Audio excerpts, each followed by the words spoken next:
What up, Curvis? Welcome to the 80th episode of the Curve the Cube podcast. This is Jemmy, your host and producer from Flintstone Media. What's up, people? So glad to be on episode 80, and even gladder to be interviewing my new friend, Uzi, who, this is the first time ever we're actually going to do the intro together, and it's just a simple intro. Say what's up, Uzi. Hey, welcome to Curve the Cube, baby. I love it when you do that. It's so awesome. So let's see, what did we talk about today? We talked about how you got started, how you got going, and where you're going. That kind of covers it, right? Yeah, pretty much where to find me, some of my influences, and just random stuff that popped up in my brain. Yeah, we talked about movies, we talked about hip-hop, obviously, we talked about rap, obviously, production of said hip-hop and said rap, and just had a really, really good time. So if you are a music lover, if you are a wannabe artist, if you're trying to figure out how to make it, Uzi is a really, really good example of how you just don't fucking stop until you get there, right? Thank you very much. You're welcome very much. You're welcome very much. So I want to just make sure we mention on the intro where to find all of your stuff. I am FloridasFinest.com. Once again, www.IamFloridasFinest.com. You'll find everything there. All my social media, all my videos, everything, all the links. I'm putting that on everything. That's right. Put on everything. Putting this sauce on everything. Yeah. Nigerian sauce. Hot sauce. I don't know. Do they even eat hot sauce in Nigeria? I just made that up. No, we get like ground pepper, and we really flame things up. Hot sauce is a joke. You heard it here, folks. Hot sauce is a joke. That was my best Flavor Flav impression. I don't know. But anyways, all right. So this episode of Curve the Cube is actually sponsored by my brother, Gerard. He is a lawyer. He is a business guru. So he went to some of the best schools around. He went to Harvard. He went to Columbia Law. Check him out. On Twitter, he is at JGL Esquire. Good Lord. J. Gerard Inc. I know. This is terrible. This is what happens when it's the end of the day. But, and you can find him on Facebook as well at GL Esquire Consulting. So hit him up. You can also hit him up at Gerard at GLESQ Consulting.com. The ESQ stands for Esquire. GLESQ Consulting.com. He will advise you on how to start a business, how to grow a business. He does escrow work. He's basically a phenomenal human. And you can also call him at 786-531-9834. And he is pretty much the raddest dude ever.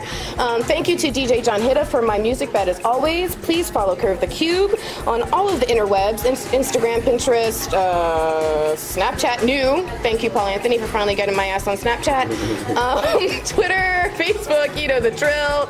And I want to make sure I shout out one more time, because he is a very hardworking, very passionate musician. But you know what? Music doesn't make itself, so there are bills to pay. So go to IamFloridasFinest.com and make sure you buy some, shirts and stuff, and have a good time and sport and rep, because he's awesome. And with that, I will say sit back and relax, and welcome to the 80th episode of the Curve the Cube podcast. And right now, what's about to happen is you're about to walk through some magic door and actually go back in time about an hour and a half when we started talking. So welcome back. And I try. So anyways, with that, sit back and relax. Welcome to the 80th episode of the Curve the Cube podcast with Jemmy and Uzi. Enjoy. Curve the Cube will now initiate. What's up? It's Florida's Finest. How are you? Looking fantastic. Good. How are you today? How do I not remember your voice being so low and booming? I don't know. I have no idea.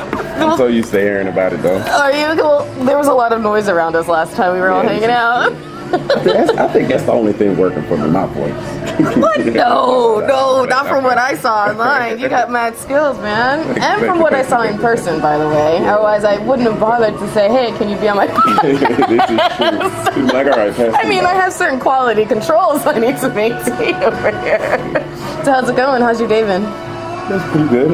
Yeah? I was in the studio with Truth actually last night, so 4 in the morning working on some records. I'm trying to get the project finished. So. Oh, you know what? He hit me up yesterday, I think it was, saying that he wants to talk to me about said project, so I'm assuming it's the same thing. Yeah. That's pretty cool. Same project. Yeah. Before the Storm. It's like a 2-part kind of EP where... Come lean in a little bit, just because of the... Yeah, that's okay. It's like a 2-part project where we're pretty much meshing our styles. He's used to doing a lot more smoother, I guess jazzier, more, I guess closer to core hip hop records. Right. And I'm used to doing like turn up, like bang your yeah, head against the wall kind of records. But we're both very lyrical in our own right. So we said, you know what, let's both do a bunch of records where we're jumping on each other's styles. Yeah. It's turned out pretty cool so far. So I can't wait to hear it. Yeah. I really can. You know, it's funny. So it wasn't until I was prepping for my last guest, who was Paul Anthony, that I realized, like, before you guys came on a few weeks ago, I hadn't had a musician on the podcast this year yet. Like, I've had like artists, photographers, and business people, all kind. I'm like, wow, I had like a ton of musicians on last year, and I was so excited that you guys broke my music cherry for 2016. all right. All right. So for the listeners, I'm sitting here with Uzi from Rewind all the way back so long ago. I think it was like 3 episodes. You were on. I was gonna say, wait, what? We started off in my car, and then wait, that sounds like I'm talking about something else. Yeah, but anyway. All right. And then we all sat around and had a good time. Yeah, that's for you. Totally for you. You're welcome. You're welcome. And I try. You know, one day I'll be a really good host and have like my own studio. But you know, in due time, right? Life goals. In due time, life goals. That's right. So, yeah, how long have you been doing what you do? I have been doing what I'm doing now since I'd say about 2006, 2007-ish is when I started like stepping out and trying to figure things out. Yeah. I was, freestyling and rapping in middle school, high school with the friends and all of it. You know how everybody gets in there. Right, of course, little corners and like, yeah. And I used to do really well, so people would always tell me, "Yo, you should really try your hand at this," or "Hey, man, you're like, I shine in the circles." So I felt like, let me take it to another level. Around the time that I was graduating. And that was, I graduated in 2006 from high school, not that anybody cares. No, they do care. It was Everybody cares about everything. It was around that time that I was like, you know what? I think I'm pretty damn good at this. Let me, try my hand at doing it professionally. Yeah. And it was at that point I started going to the studio and going to open mics and trying to meet producers and meet this person and that person just to figure out how to get in the door. Right. But I wouldn't say until about 2010 where I kind of not a breakthrough per se, but to me, I guess professionally it was a breakthrough. I went from just shooting songs on the internet and talking to friends and chasing people to actually being in DJ circles and people calling me for shows and people getting my song placed and here, there, got on the radio at one point, just things like that around 2010. And I kind of just learned how to maneuver throughout the industry. What was that like the first time you got on the radio? What did that feel like? What was that like? Oh my God, it was actually a horrible experience because listen. I was at work. I'm still a working man. I was at work and my phone had just died. And I normally have 3 batteries on me because I'm just that kind of weirdo. I'm just that kind of weird person. Ever heard of a portable charger? Like, geez. Well, this was however many years ago. So I don't even think portable chargers were out. But however many batteries I had, they were all dead. Stop it. They were all dead, and my last battery had just died. So I think I got somebody's charger and charged my phone for maybe 5 minutes, whatever I did. But as soon as my phone turned on, text message after text message after text message, voicemail after voicemail, and I'm like, whoa, where's my phone? What happened? Right. I have like 1%, so I'm trying to listen to the messages, and then I finally hear, hey, your song's on the radio. And I'm like, no. And then boom, my phone dies again. And I'm stuck at work, and I'm just like, I can imagine you just stand there like, really? Yeah. Really? It was so bittersweet. Oh, man. So you missed it. So what did people tell you that they heard? Like, well, I mean, I can imagine how cool. I mean, if you didn't get to experience it yourself, like, I'm trying to think, like, if I heard my friend's song in the radio. I've heard one friend's song in the radio. And it was a pretty cool moment for me. Like, what did your friends say? Yeah.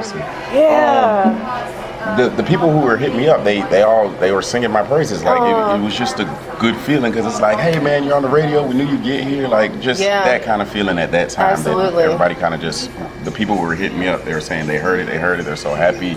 How can we keep it rotating? Yeah. Like, how can we keep it in rotation? So it was just one of those moments where it's like, all right, you're doing something right. Totally. Right? Keep on going. There you go, nice little sign. So what did you learn in the before you even got on the radio and had that breakthrough, like what did you learn in those early years from trying to get into the industry and find your footing?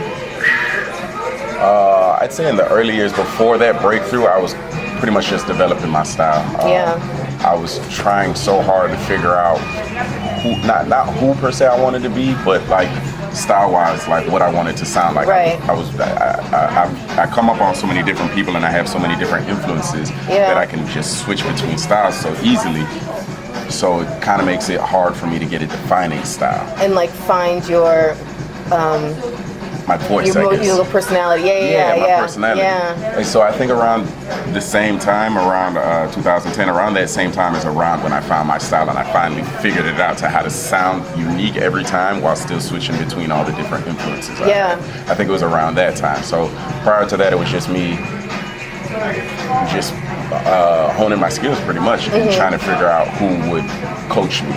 Because there was a lot of people I'd run into who would say, oh yeah, you can rap, but it didn't have that it factor to them. Yeah. So it was a lot of closed doors and a lot of people who just flat out weren't interested in shit. So well, it goes to show you got to keep banging on those doors. Yeah, you keep trying to get them open.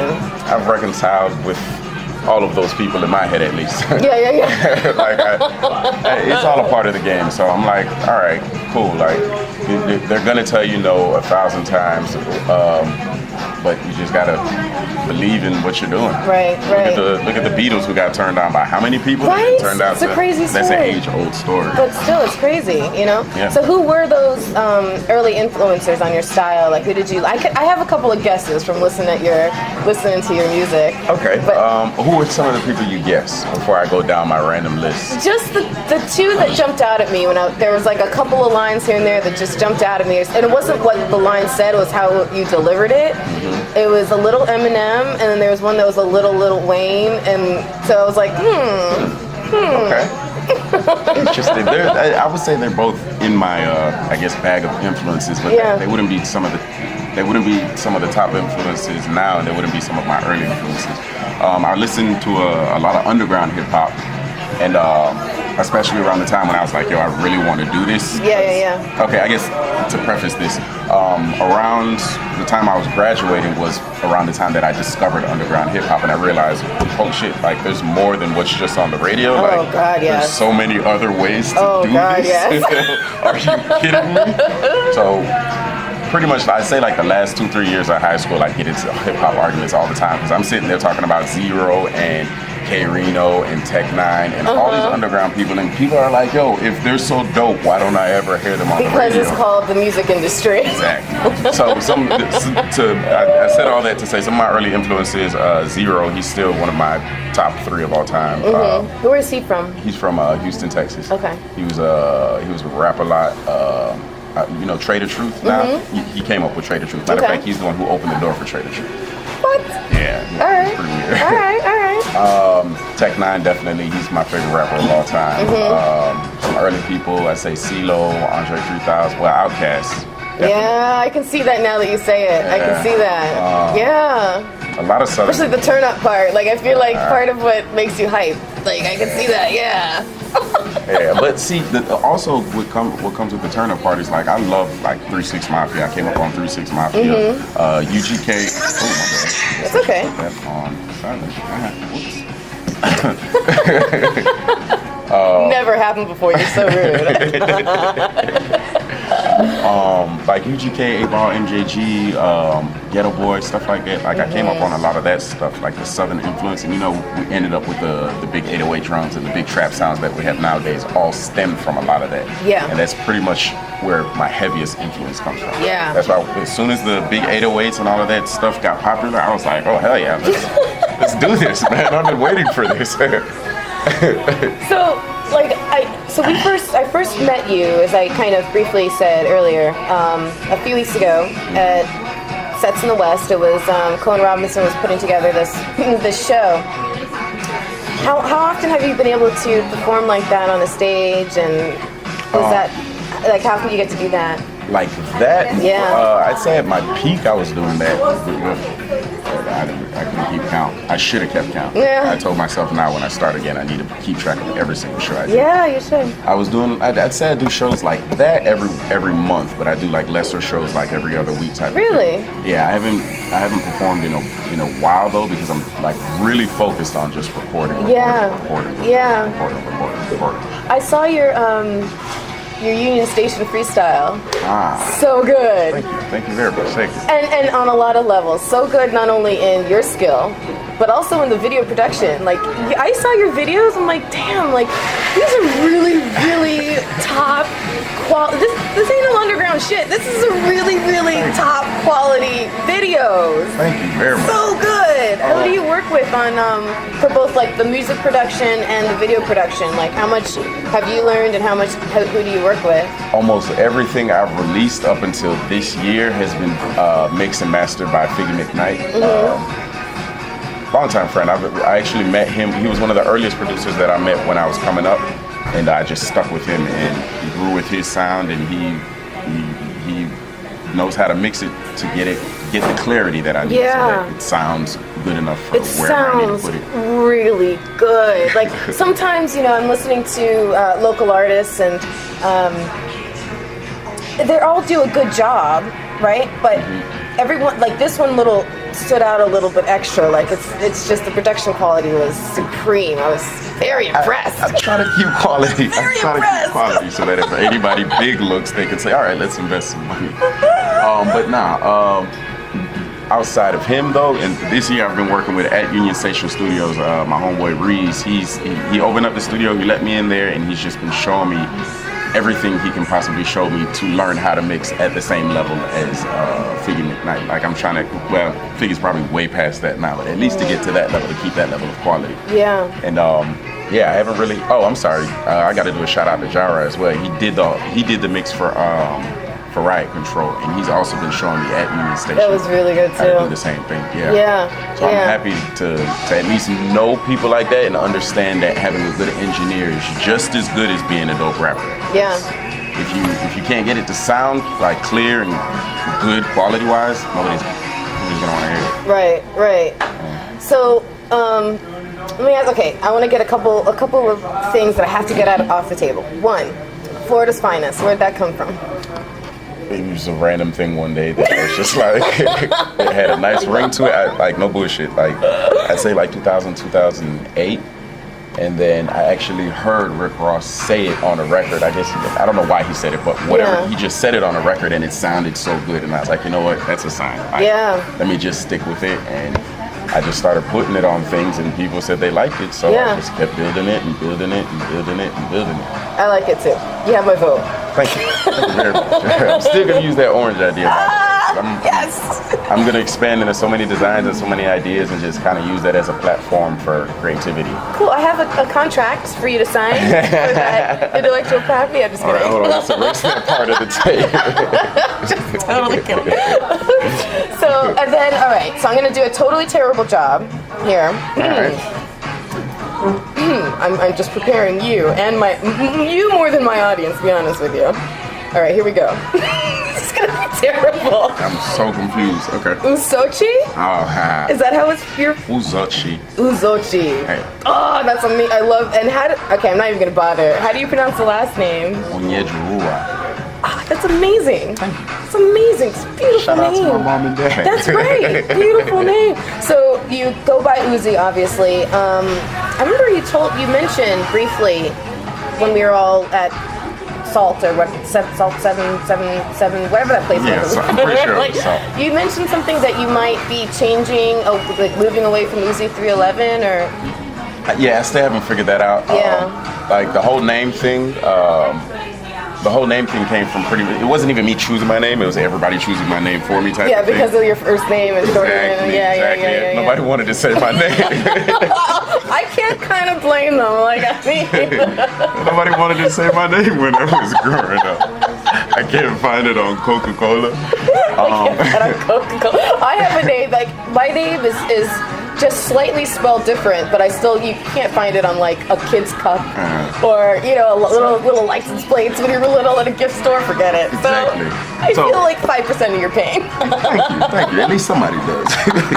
So everybody just calls me Uzi, and I've just been running with it. But I'm seeing now that it's like, I don't want to say a hindrance, but from what certain people have told me, they've said, oh, we can't do whatever with you because your name. Oh, something because your name. Oh, something because your name. And then now you got Lil Uzi Vert popping, and it's like, all these people told me X, Y, Z. Yeah.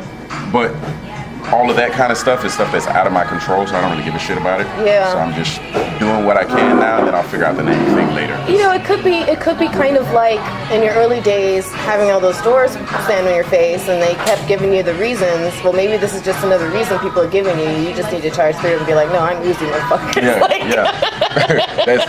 That's actually the number one idea I had. I had like a couple of name change ideas, but in the back of my head, I'm like, why am I gonna change it? I'm just gonna come do what the fuck I do, and this is who I am, and y'all are gonna accept it. Yeah. That's pretty much how I want to go about it. But if I need to, I'll change it. What does the 311 mean? Or is it 311 or 311? 311. That's the shout out to my team. Kyle, Dice Man, Young Breeze, Strills, Tweet, Jizzle. It's a whole collective of us that we all grew up together. We all did music together. We all videos, dancing, like we all just, you know, the neighborhood people. 311 crew. Yeah, 311 gang. Shout out. There you go. We did a lot of stuff actually. Yeah. Like, I need to pull some of that stuff up now that I'm thinking about it. You should. Yeah. Just put it in random places. Yeah, just put stuff out, right? Yeah. Right? But yeah, shout out to them. Fairway, that's where we all grew up. Well, most of us in Miramar. Miramar, right? Yeah. I always make sure I let people know I'm from Miramar. I'm not from Miami. Don't tell people I'm from Miami. Were you born there?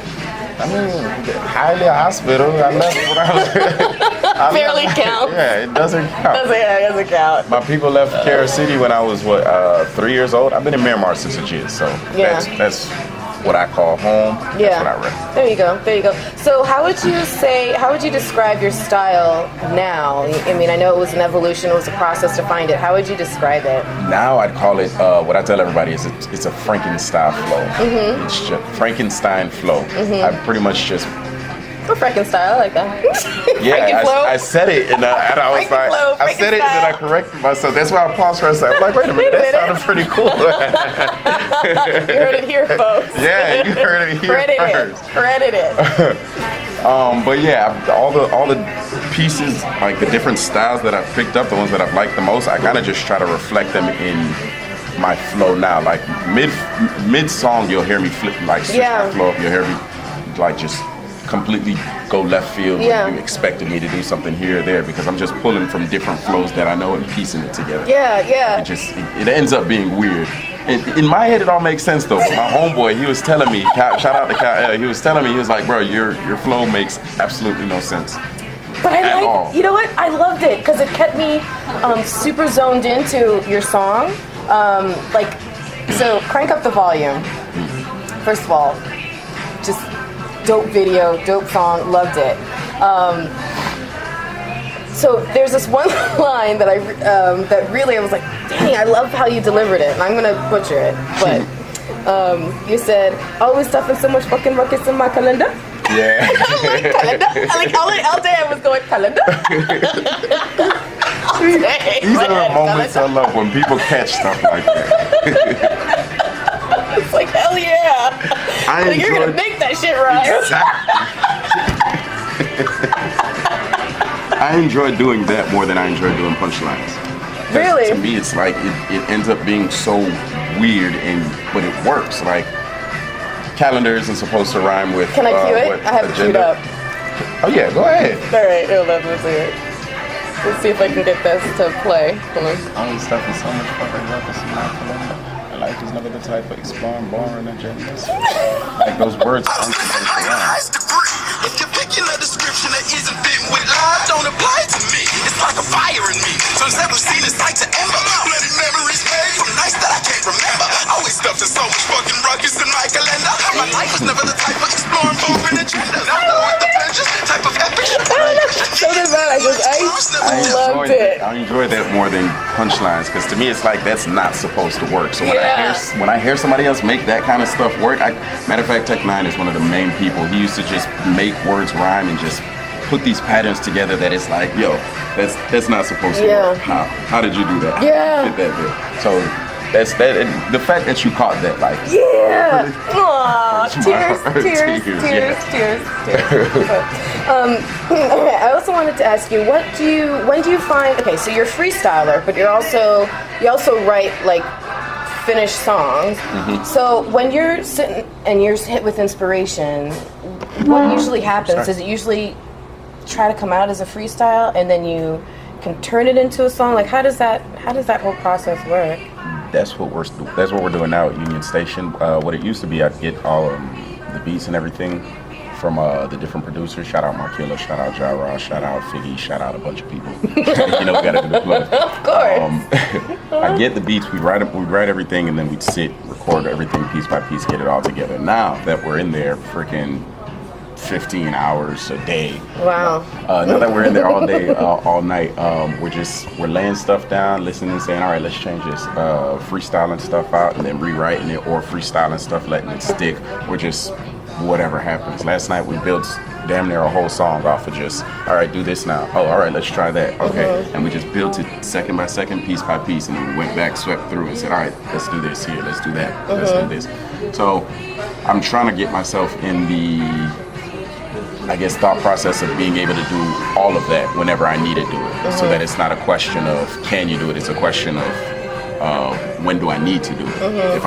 If God, let's say I'm laying in the studio with Jay-Z and Jay's like, hey, I need a verse on this song right now, I need to be able to do something on the spot. Absolutely. Right there. Exactly. But on the flip mode, if Jay calls and he says, or not even Jay, if Tech calls and he's like, hey, I have my album coming out in 2 months, get me a song by then, I can say, all right, let me work on the bbest possible thing I can do. Right. And then get it to him so I can write something out. So I want to be able to work on the spot, or if I have time, be able to really flesh an idea out. So I'm just trying to be versatile pretty much.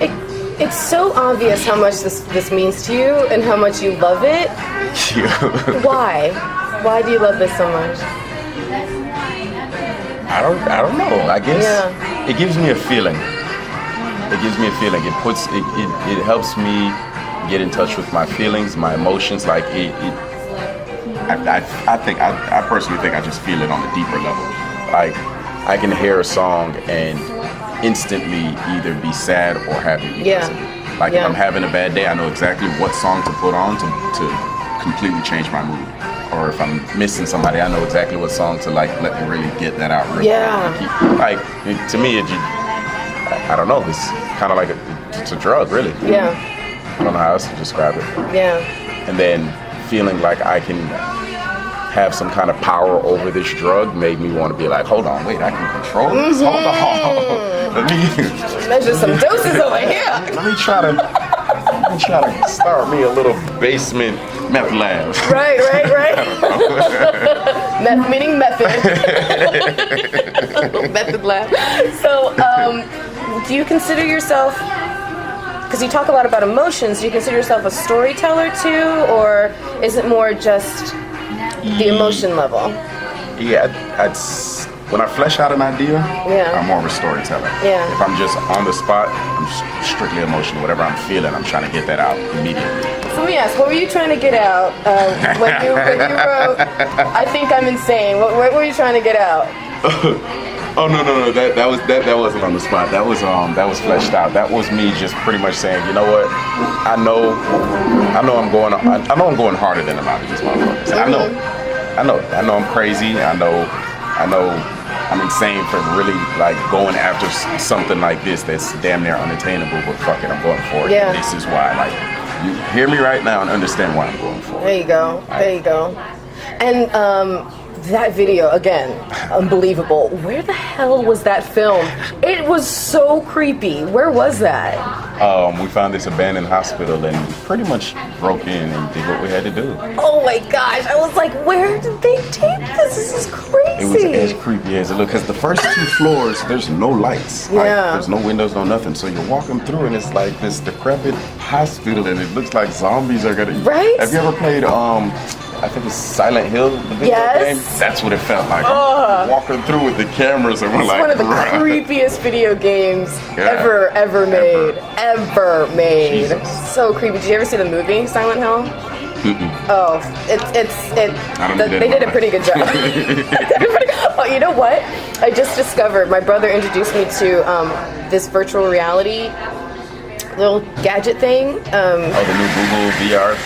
Yes, Is it that good? it is so good. I have it on me. I'll let you play with it afterwards. It's so good. And there's this horror app that you can download, and I was playing with it for like 2-3 minutes, and I'm like, all right, I gotta shut this shit down. This is like too much.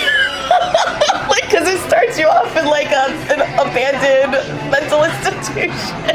What the fuck? It's so crazy because you're looking around, and no matter where you look, there's stuff. Like, you're literally immersed in a world. It's crazy. Like, I have a roller coaster app, and I'm a little nauseous because it's from that app. It's insane. So yeah, you're gonna get a kick out of it. I think I am. Like, we saw all of this in the movies coming up. Everything we saw in the 80s that we were like, wow, this is fantastic. It's seriously, here I'm not even now. kidding you. This is revolutionary. Like, Jesus. I'm surprised more people don't know about it. I'm surprised I didn't know about it. My brother told me. He's like, Jemmy, I literally have our parents sitting in the middle of a Haitian voodoo seance. I'm like, what? Yeah, well, what? Can you explain that, please? All right. But yeah, I digress. I need it. Yeah, no, I need it. You'll love it. You'll love I keep it. seeing the commercials and everything, and I'm like, oh, it can't be that good. Like, it's only 2016. It can't be that good. I've never But seen it from- everybody is saying, Yeah, like, it's so good. real. It's so good. Imagine 20 years from now what it's going to be like. Shit's going to be wild. Oh, too much. There's gonna be overload, sensory overload. Wildest imaginations. So what's your favorite process of, like, start to finish? You have an idea for a song all the way to, let's say it's gonna be on an album with a video. All of that it takes to get it from point A all the way to point like triple Z. Like, what's your favorite part of that process? I'd probably say,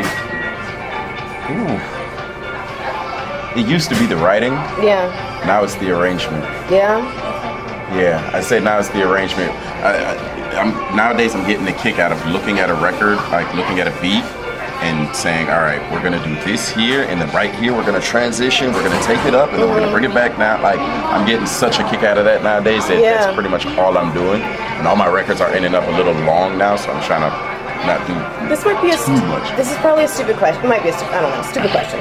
Which comes first, the writing or the arranging?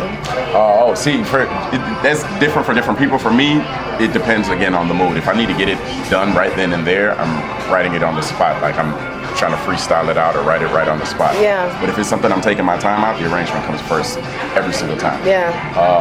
The riot control and almost every project you heard before that. Yeah, I'd say every project you heard before that, the arrangement came first. Because I can't even think of what bars to say, but I can't think of what bars to say until I know where it's going to go. Until I know the energy of that specific space on the record, I don't want to write anything there. Gotcha. Like, I hate to just sit down, write a 16, and then just put it on a verse. Right. I want the dynamic of my verse to go with the dynamic of the beat. Again, you want to match the emotion. I feel like it all comes back down to emotion. Yeah. Are you a sensitive man? I might be. I might like long walks and teddy bears. There you go. Well, you like slaughtered a stuffed rabbit. I think I'm insane. I was like, dang, he's really going after this thing. Poor bunny. That bunny did to do that. It's like something not so good. Oh my god. Jeez. So, in navigating the business side of music and entertainment industry, what did you learn about that part of it? What do you mean? Like, you gotta find producers and you gotta get an album out there and, all of that it takes, legal stuff or any of that. I don't know. I have no idea. I learned that it's expensive as hell. I think that's the biggest draw from everything. 'Cause in reality, all of that stuff isn't that hard if you're not lazy. I think a lot of people are just really lazy. And they won't get up and make the calls. They won't go see who they need to go see. They won't put in the work. And it's as simple as putting in the work. To me, that's not a problem. But I see a lot of people who tell me all the time, "Hey, I want to do this. I want to do that. I want to do this. I want to do that." And I'm like, all right, so go do it. Right. It's that easy. Right. For me, I think the money is the biggest issue. Yeah. I've never had an investor. I've never had a management. I've never had a label. I've just done everything on my own. Yeah. And it'll run your pockets. Like finding a producer, paying a producer, then turning around, having to go record it, that costs money. Then getting the engineer to mix the record, that costs money. Then putting together marketing materials, promo, and getting it to DJs. Right. And all of it costs a lot of money. And then doing that times 10 songs, like it'll run really, really dry. Yeah.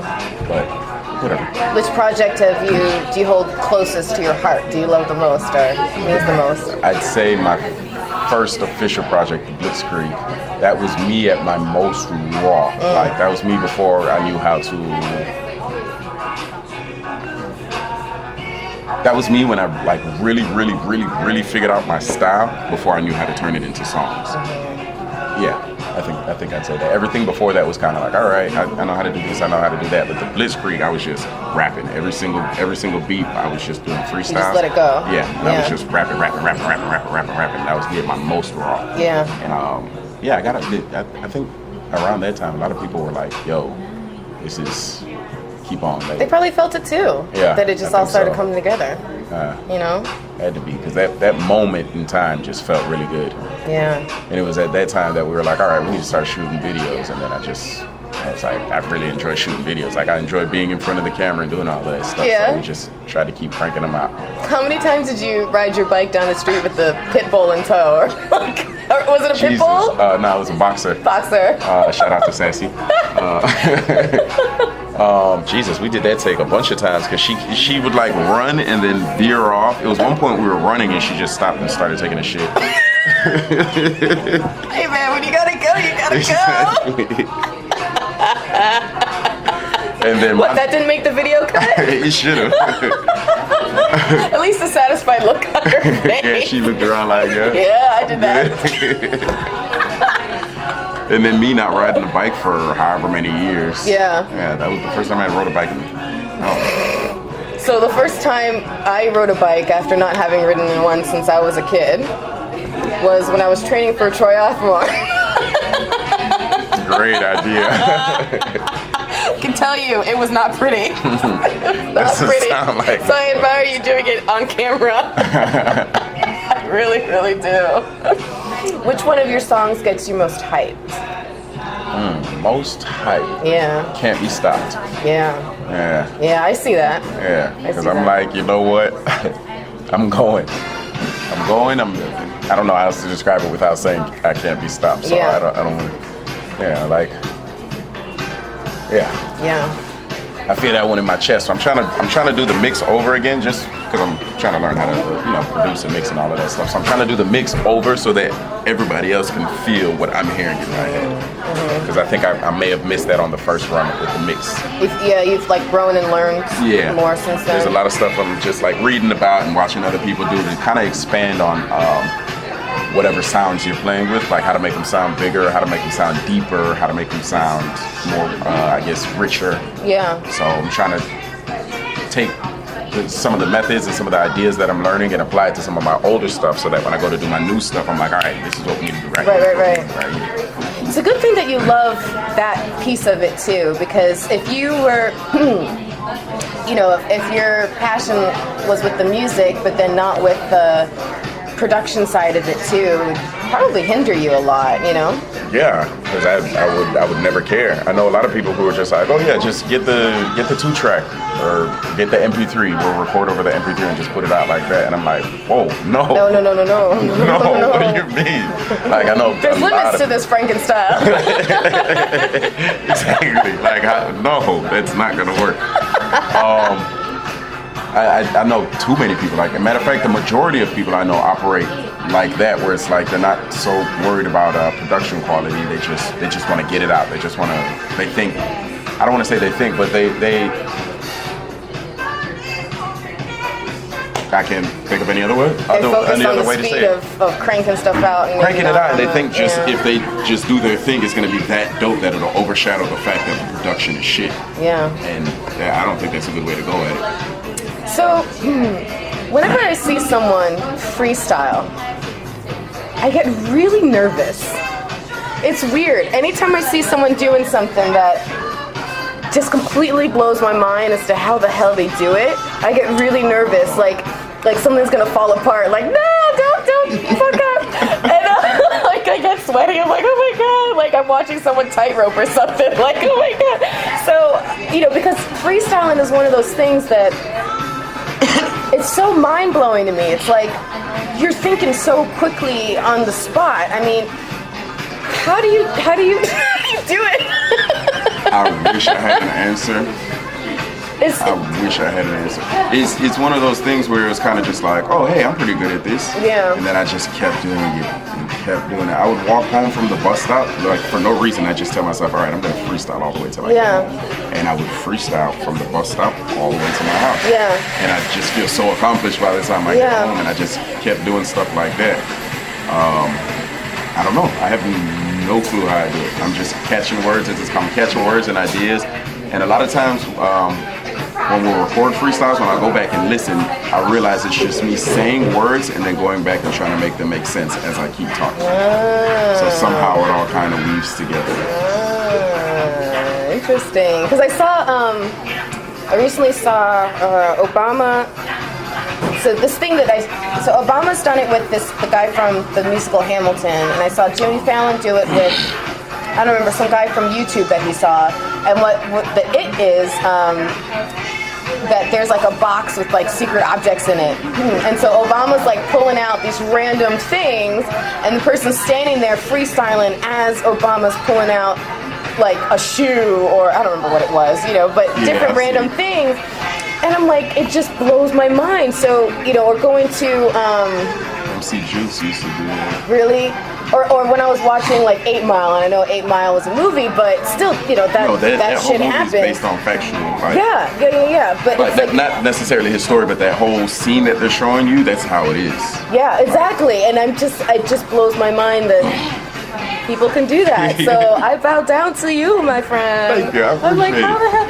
So where did were you always in love with rap and hip hop? Were you ever a fan of other music too, or? Growing up, we listened to Paula Abdul, Michael Jackson. She just followed me on Twitter, literally like 4 days ago. I was so excited.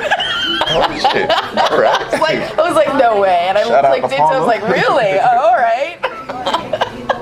Now we grew up on every time I tell people what I grew up on, like they'll play like Luther Vandross for me. Or like regular black household music. And I'm like, bro, I don't know that song. And they're just like, what do you mean? I'm like, bro, I grew up on Michael Bolton, Phil Collins, Michael Jackson, Paula Abdul, like that kind of stuff. Coast 97.3 FM is what my mom had us locked. You just said a very bad word. I have a really bad history with that radio station. Oh, my bad.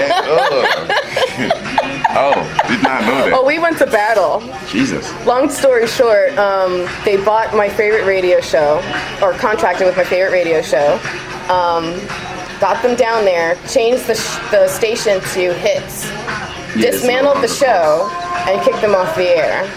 So I had to, it wasn't a solo effort, a bunch of people got together and we started a campaign that was unbelievably obnoxious.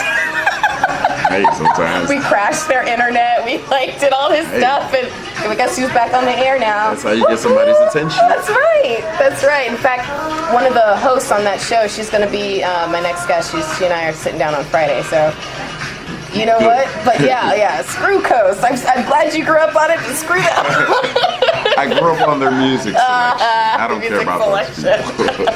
So like Rod Stewart and... there was a bunch of songs growing up that I guess in my adult years I'd hear and I'd be singing and I'd be like, yo, I have no idea who sings this, but I love this song. Like I'd be at work doing the calls and people are like, bro, how do you know this song? I don't know, that's just because what I try to explain to people, my parents are obviously from Nigeria.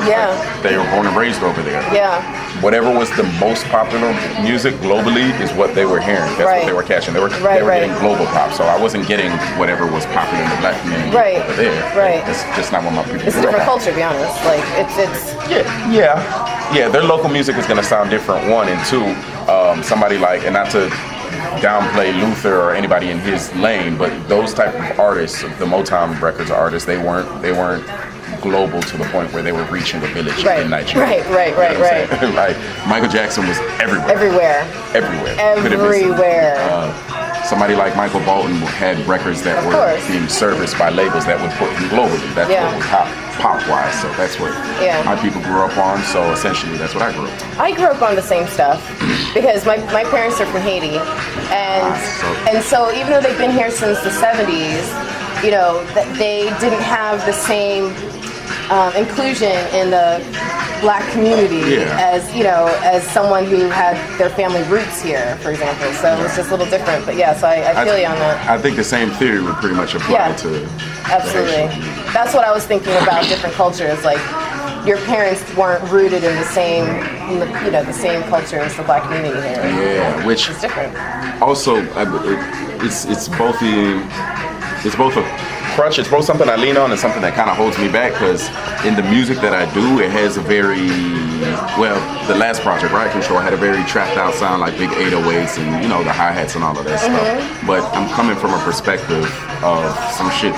A lot of people who listen to that music, they're like, well, I don't know what he's talking about. We don't know what he's talking about, because my perspective is just a little bit different. I don't have regular Black community perspective, because that wasn't the household I grew up in. Same here. But you know what? It definitely can be an advantage, because I personally think that sometimes the most amazing, beautiful music is one that crosses platforms. So if, let's say, I'm listening to a rock and roll song that has some violins or piano in it, it's like, oh, I'm all there, or Jay-Z and Linkin Park collaborated and mixed 6 of their tracks together, and it was fucking phenomenal.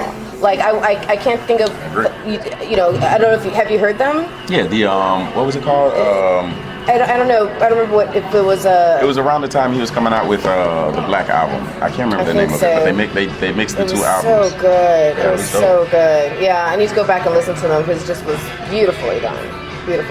Yeah, I agree. I think it's an advantage as well, because I have a different. It's one of those things where it's catch-22. I have a different perspective, so I'm gonna sound unique. I'm gonna sound different, but trying to get in is gonna make it a little harder, because it's not so easy to reach the broad audience. But that thing happens listening to your music where people it causes them to pay a little extra attention, because they're hearing something new or something different, like what happened when I was listening to your music. Like there's something a little different about it that causes you to like focus in and zero in on it more. So I think it's more of an advantage.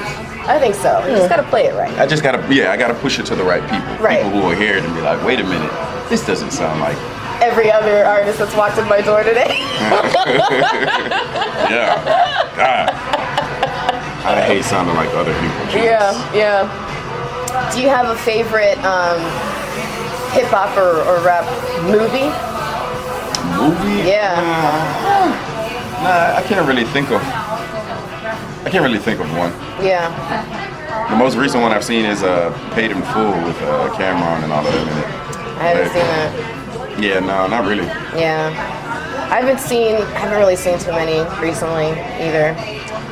Yeah, when they were popular, again, that was one of those waves I just kind of missed, because I wasn't around it. Right. Did you see Straight Outta Compton? Oh yeah, I'm tripping. Straight Outta Compton is awesome.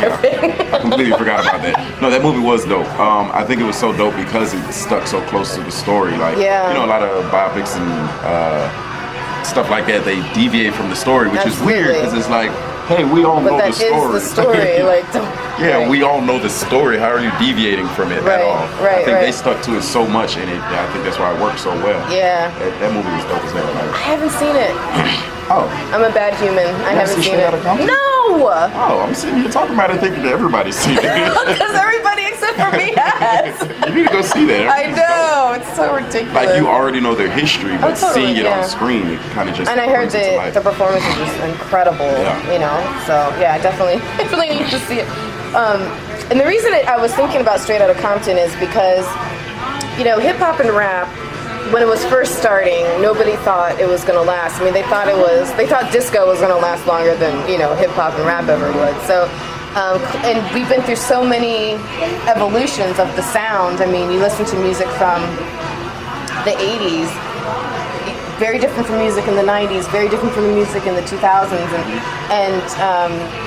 So where do you see yourself in hip-hop history? Like if you were to look back 30, 40 years from now and say, I was part of that era, what would you say the era is? I'm shooting for we're in kind of a weird wave right now where we're getting the wave of lyricism back with people like Big Crit and J. Cole and Kendrick Lamar, even Drake. We're getting that wave back, but we're also getting the wave of like I don't know how to describe it. The first word that came to my head was like cartoony kind of music, like Lil Yachty and the Lil Uzi Vert, and like they're making kind of like just fun, playful music with absolutely no substance. And you have both of those worlds coexisting. Right. Like people are trying to make it seem like, oh, everything sounds one way, or everything sounds like the bubblegum rap, when in reality, the biggest rappers right now are all lyrical rappers. So I don't know what you would describe this generation as, but I want to fit dead center of it. I want to be able to make fun, catchy songs that when you lean in and listen to it, you're like, wait a minute, there's some substance here. Like that's been the line I've been trying to teeter this whole time. I wouldn't know how to describe this generation because I think it's a mixed bag of everything. A lot of the people who are coming up now were raised, like Kendrick Lamar, for instance. It was either Kendrick or Big Crit. One of them were saying they were raised by someone who played a lot of classic hip hop in their home. Like they grew up, for instance, I said I grew up listening to Michael Jackson because that's what my parents listened to. Whereas somebody like a Kendrick or somebody who's growing up nowadays, they're growing up with people who are listening to Tupac and Scarface and stuff like that. So I think we're getting that wave of people who are growing up, and then of course you're getting the people who are going to make the fun party music or whatever always. So yeah, I don't really know what to call this generation. I don't know. The golden age in the 90s and then the throwback in the 80s. I don't even know what to call the 2000s. I don't know. We've gone through so many phases. Yeah. There was a kind of a dead phase there for a few years where I really hated everything on the radio. I hated all the hip hop. We had Crunk. Crunk had his era. Crunk did have its era. Yeah. That's all I'll say about that. I may or may not have danced a lot. I know the big 808s and the trap sounds are that's what's super popular now. It's been running for like 5 years now. Yeah. Just big, heavy 808s and these big, ominous sounds. Yeah. I don't know what to call that though. So part of the reason I was asking you that question, so this is going to sound super random, but just bear with me. Did you ever see a movie called Who Framed Roger Rabbit? Yeah, it's legit. I've seen Who Framed Roger Rabbit. That's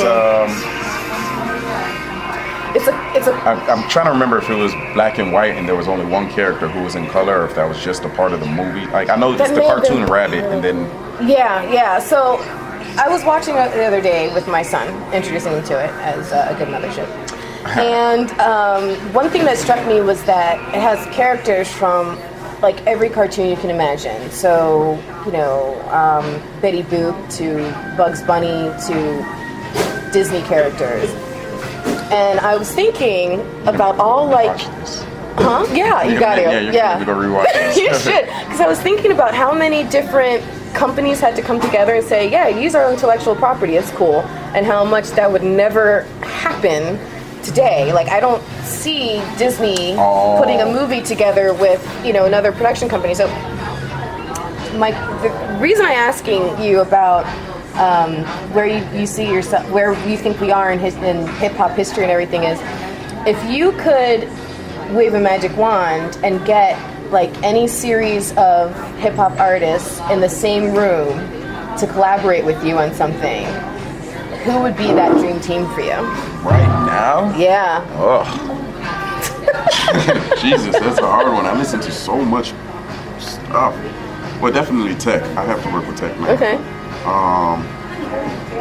Chance is killing shit right now. Chance the rapper. You mean like individual people I'm trying to get to? Yeah, if you could just have your dream team in a room, who would it be?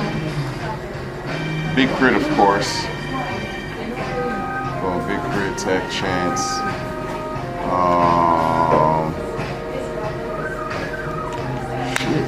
I can't really think of. You know what? This is gonna sound weird, but I might want to get Death Grips in the room. I don't know if you're familiar with Death Grips, No. but they make the most left of center. I can't even call it rap because it's not rap, but it's not rock either. I don't know what it is, but they try to categorize them as rap. So just because of that, I'd probably get them in the room. Where are they from? You know? I don't know. Yeah. I can't remember. I want to say Atlanta and I want to say California, but I'm not sure. Yeah.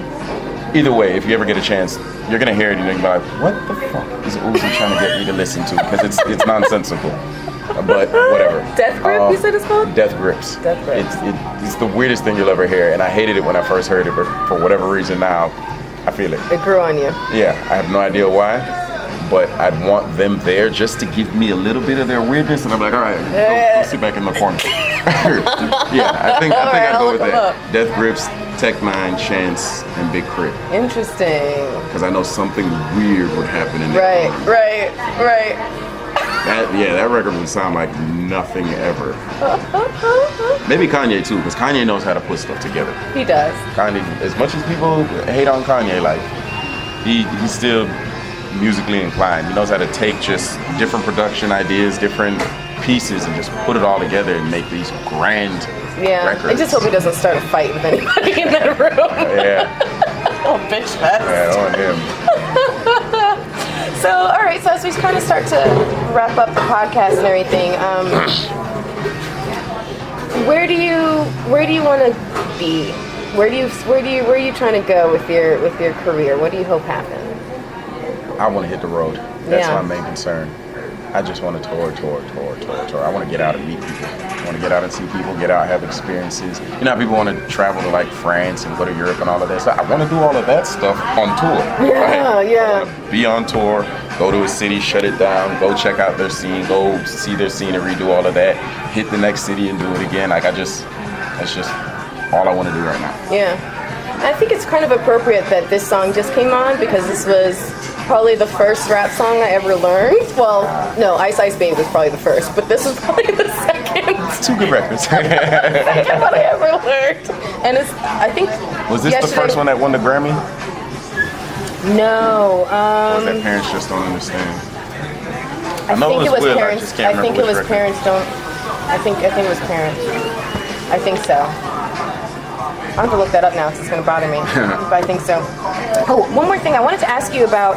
When I was looking at your Facebook, because I kind of stalked you to prepare, you have a lot of posts by a guy named Gary V.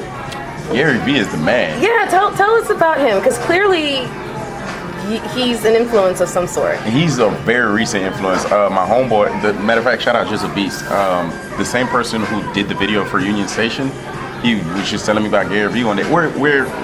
Me and Jizzle and I, we're on the same page as far as hard work and like getting to where we're trying to be. So when he finds something like that, he tells me about it. Yeah. So he's telling me about Gary V and how he's the companies he's built. Like I haven't even done my research on Gary V yet. I'm just watching his videos now, so I'm still kind of learning him. That's why I kind of sound like I don't know what the fuck I'm talking about. You're forgiven. But yeah, he told me about him, and he said he'll just give these amazing motivational speeches and give great advice on how to just get out there and get to it.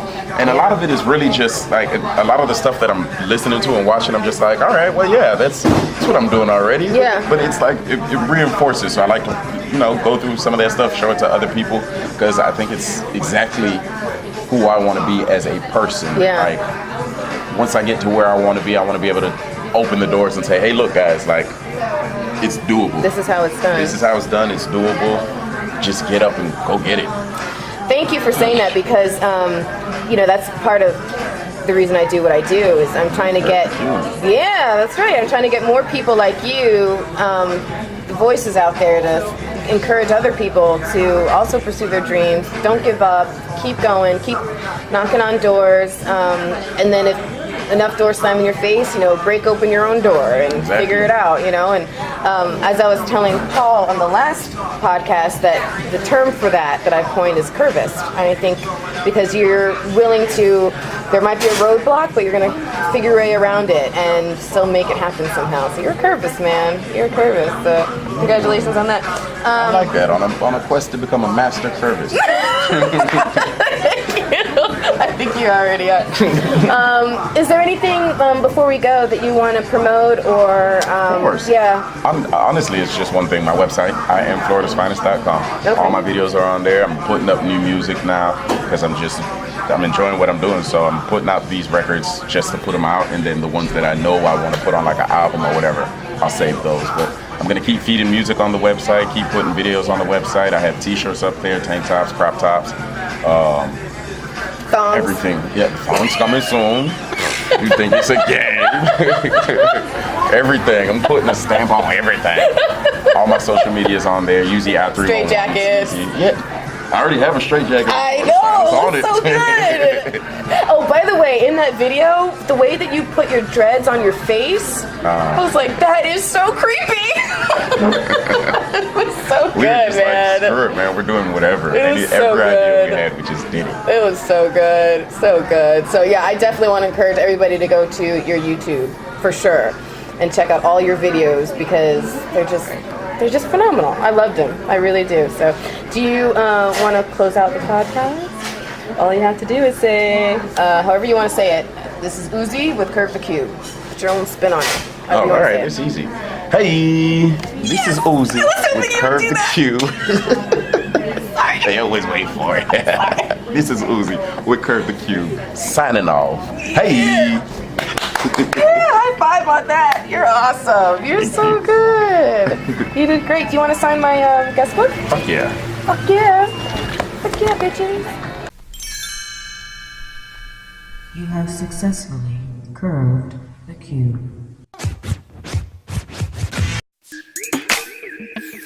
Crank up the volume. Everybody who know me know I can't chill for too long. I gotta turn up the volume. Hey! Now if you know me, then you know I got a habit for cranking up quick and get so live. If your vibe ain't crazy as mine, you on the sideline playing the pound, weighing your mind like, damn, this tripping. Like even sniffing up that product they be water whipping. Don't bother with them if you ain't down to get pounded and found with a slaughter kicking. See this bottle I'm sipping? See why my bottle's lifting? To the highest degree. If you're picking a description that isn't fitting with life, don't apply to me. It's like a fire in me. Turns ever seen a sight to ember. Bloody memories made from nights that I can't remember. Always stuffing so much fucking ruckus in my calendar. My life was never the type for exploring boring agendas. War with the vengeance, type of epic shit what I stretch to get. Feeling like tomorrow's never definite. My effort is to live, knowing that the reaper might call soon. Reaching the peak of my speakers, tweaking to all tune. Out from the space in this craziness monsoon, till I meet the one to cause doom. I'm gonna crank up the fucking volume. Turn the treble up another notch, please, and make sure the bass knock when it drop, please, so I can show you how I live. Rock, if you ain't never seen, go ahead and watch me crank up the volume. I'm about to crank up the volume. I'm about to crank up the volume. Crank up the volume. Hey, never to be mistaken with those who are the quiet type. Bitch, I'm into parties that get labeled as too riot like. I ain't like the type of nights they have to come and firefight. Okay, I'm exaggerating, but fuck it, I feel like I've been wired right down the path of crazy. Work hard and play 3 times that, so my